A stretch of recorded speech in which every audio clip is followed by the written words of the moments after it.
In this video, I want to talk about one of the biggest misconceptions about raising godly children. Hey sis, welcome back to the channel. My name is Shayla and I'm a mother of 4.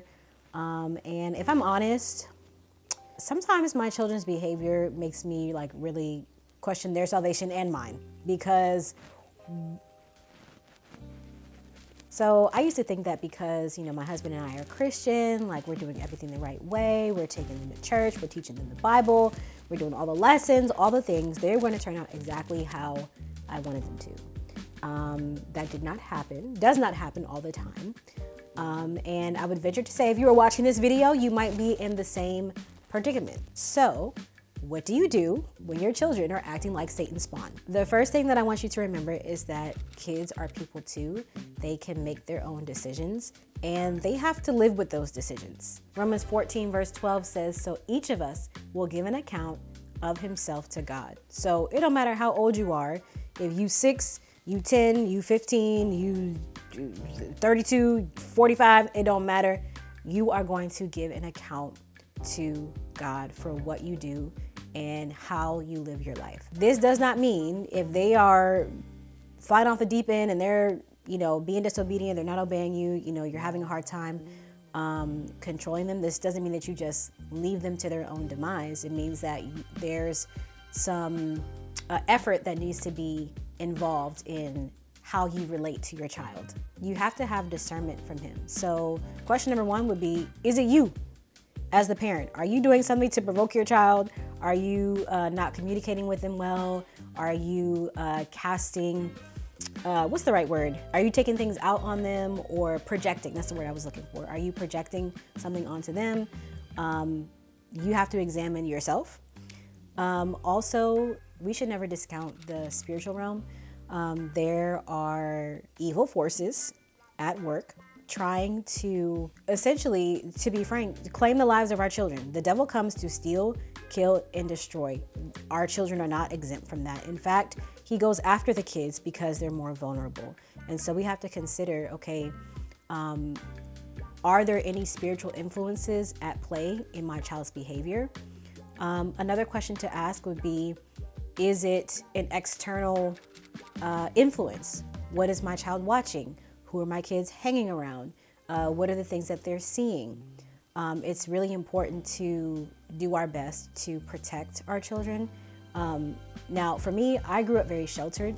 One of the things that I wish my parents would have done was talk to me about certain things rather than just trying to keep everything out. Don't, you can't see it, whatever. It's inevitable. Our kids are going to see it. But I want to be the one to break their innocence. I want to be the one to explain things so that when they do encounter it, then they already have a frame of reference for how they should respond. And sometimes we can kind of miss the boat on that. I think, this day and age, the things that are in children's shows might surprise you if you're not vigilant.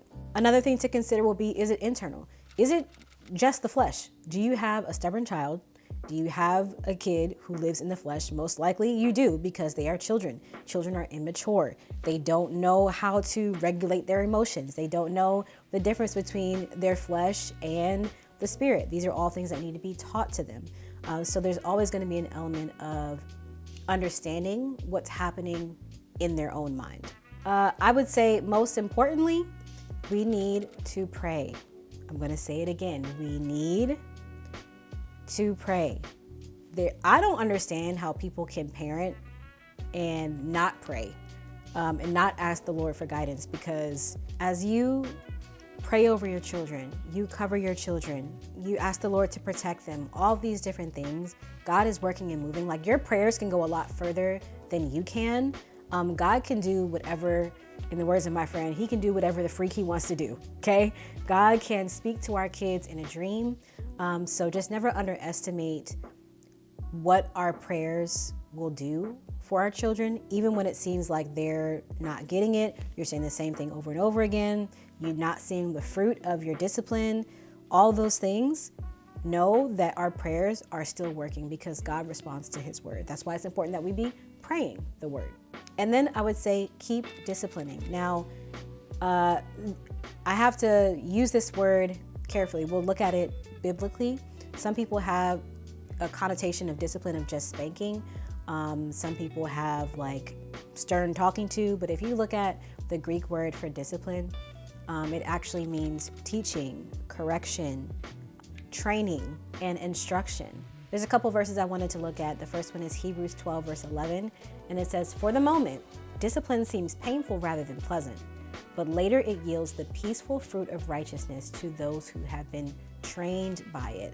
So when we discipline our children, as we correct them, we train them. It might seem painful for us, it might seem painful to them, but if we allow, and if they can allow the discipline to train them, then it will yield the peaceful fruit of righteousness.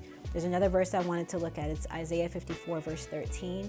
It says, "All of your children shall be taught by the Lord, and great shall be the peace of your children." You have to remember, when the scriptures say that your children shall be taught of the Lord, that does not mean children's church. Okay, we have to do more than just send them to children's church and just hope that they get it, put them in an environment and they hope they get it. No, this actually requires intentionality.